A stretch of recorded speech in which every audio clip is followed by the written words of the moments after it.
Hi friends, welcome to our channel. இன்னைக்கு நம்ம செய்ய போற ரெசிபி என்னன்னு பாத்தீங்கன்னா மஷ்ரூம் மசாலா கிரேவி எப்படி பண்றது இந்த வீடியோல பார்க்கலாம். பரோட்டா, சப்பாத்தி, ஒயிட் ரைஸ் எல்லாத்துக்குமே இது சூப்பரா இருக்கும். இதுக்கு ஒரு விழுது ரெடி பண்ண போறோம். கடாயில 1 டேபிள்ஸ்பூன் ஆயில் சேர்த்திருக்கேன். இது கூட ஒரு பெரிய வெங்காயம் நீல ஷேப்ல கட் பண்ணிட்டு நல்ல கோல்டன் கலர் வர வரைக்கும் வதக்கிடுங்க. அப்படி இல்லனா டீப் ஃப்ரை பண்ணி கூட வெங்காயத்தை எடுத்துக்கலாம்.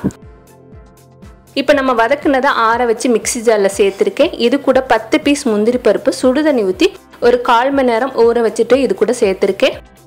1 டேபிள்ஸ்பூன் அளவுக்கு கசகசா எடுத்து அதையும் சுடுதண்ணி ஊத்தி ஒரு 1/4 மணி நேரம் ஊற வச்சிட்டு இது கூட சேர்த்துக்கோங்க.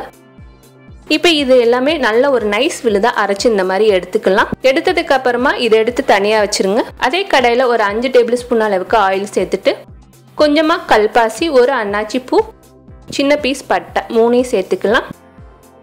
சேர்த்ததுக்கு அப்புறமா 1/2 டீஸ்பூன் அளவுக்கு சோம்பு, 3 பீஸ் கிராம்பு, ஒரு ஏலக்காய் சேர்த்துட்டு பைசஸ் எல்லாமே நல்லா வாசனை வர வரைக்கும் பொரியட்டும். இப்போ பார்த்தீங்கன்னா நல்லா பொரிஞ்சிடுச்சு. இந்த டயத்தில் 1 கப் அளவுக்கு சின்ன வெங்காயம் கட் பண்ணிட்டு சேர்த்துக்கோங்க. ஒரு 20 பீஸ் அளவுக்கு சின்ன வெங்காயத்தை கட் பண்ணிட்டு சேர்த்துருக்கேன். ஒரு பச்சை மிளகாய், ஒரு கொத்து அளவுக்கு கருவேப்பிலை சேர்த்துட்டு வெங்காயம் நல்லா கலர் சேஞ்ச் ஆயிடுச்சு. இந்த டயத்தில் 2 மீடியம் சைஸ் தக்காளி கட் பண்ணிட்டு சேர்த்துக்கலாம். தக்காளியை நல்லா சுருங்குற வரைக்கும் வதக்கிற போகிறோம். மூடி போட்டு நல்லா குலைவாக வதக்கிடுங்க. எப்பவுமே கிரேவிக்கு தக்காளி நல்லா மசிகிற வரைக்கும் வதக்கிட்டிங்கன்னா நல்லா கிரேவி திக்காகவும் இருக்கும், அதே போல் டேஸ்ட்டும் நல்லாயிருக்கும். இப்போ இது கூட கொஞ்சமாக மஞ்சத்தூள், 1 டீஸ்பூன் அளவுக்கு தனி மிளகாத்தூள், 1 டேபிள் ஸ்பூன் குழம்பு மிளகாத்தூள் சேர்த்துக்கோங்க. நார்மலாக நம்ம வைக்கிற வத்த குழம்பு, சாம்பாருக்கு சேர்க்குற குழம்பு மிளகாத்தூள் சேர்த்துருக்கேன். எது வேணாலும் சேர்த்துக்கலாம். இது கூட 1/2 டீஸ்பூன் அளவுக்கு சோம்பு தூள் சேர்த்துருக்கேன். 1/2 டீஸ்பூன் அளவுக்கு ஜீரகத்தூள் சேர்த்துக்கலாம். சேர்த்துட்டு இது எல்லாமே நல்லா மிக்ஸ் பண்ணிடுங்க. இது கூட ஒரு 1/2 டீஸ்பூன் அளவுக்கு இஞ்சி பூண்டு பேஸ்ட்டு சேர்த்துக்கலாம்.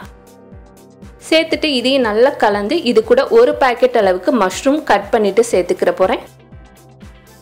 2 கட் பண்ணிட்டு நல்லா அந்த மசாலா காளானோட மிக்ஸ் ஆகணும், அந்த அளவுக்கு நல்லா கலந்து விட்டுருங்க. இப்போ காளானுக்கு தேவையான அளவுக்கு உப்பு சேர்த்துக்கலாம்.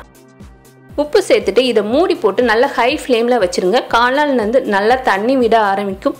அந்த தண்ணியெலாம் சுருங்கி எண்ணெய் பிரியிற வரைக்கும் இதை கொதிக்க வைக்க போகிறோம். இப்போ பார்த்தீங்கன்னா ஒரு 2-3 நிமிஷம் கழிச்சு பார்த்தீங்கன்னா இந்த மாதிரி எண்ணெய் பிரிஞ்சு வரும். இந்த டயத்தில் ஒரு 1/2 டீஸ்பூன் அளவுக்கு கரம் மசாலா தூள், 1/2 டீஸ்பூன் அளவுக்கு மிளகுத்தூள் சேர்த்துருக்கேன். இது கூட நம்ம அரைச்சி வச்ச முந்திரி, கசகசா, வெங்காய விழுது இது கூட சேர்த்துக்கலாம். சேர்த்ததுக்கு அப்புறமா ஒரு சில்லு அளவுக்கு எடுத்து அதை அரைச்சி தேங்காய் பால் எடுத்திருக்கேன். அதையும் ஒரு 1/2 கப் அளவுக்கு சேர்த்துக்கோங்க. சேர்த்ததுக்கு அப்புறமா நம்ம அரைச்ச விழுதுலேயே கொஞ்சமாக தண்ணி ஊற்றி அதையும் 1 கப் அளவுக்கு சேர்த்துருக்கேன். தேவையான அளவுக்கு இன்னும் கொஞ்சம் தண்ணி வேணுன்னா நீங்கள் சேர்த்துக்கலாம். இது கொஞ்சம் திக்கான கிரேவியாக தான் நம்ம செய்ய போகிறோம். இப்போ இதை மூடி போட்டு நல்லா எண்ணெய் பிரிஞ்சு வரணும். நம்ம முந்திரி பருப்பு சேர்த்துருக்கனால அடிப்பிடிக்கும், அப்பப்போ நல்லா மிக்ஸ் பண்ணிக்கோங்க. இப்போ டேஸ்டியான மஷ்ரூம் மசாலா கிரேவி ரெடி ஆயிடுச்சு. இதுக்கு மேலே கொஞ்சம் கொத்தமல்லி சேர்த்துட்டு நம்ம இறக்கிடலாம். இதே போல் நீங்களும் கண்டிப்பாக ட்ரை பண்ணி பாருங்கள். இந்த வீடியோ உங்களுக்கு பிடிச்சிருந்துச்சுன்னா லைக் பண்ணுங்கள், ஷேர் பண்ணுங்கள், மறக்காமல் நம்மளோட சேனலுக்கு சப்ஸ்கிரைப் பண்ணுங்கள். தேங்க்யூ.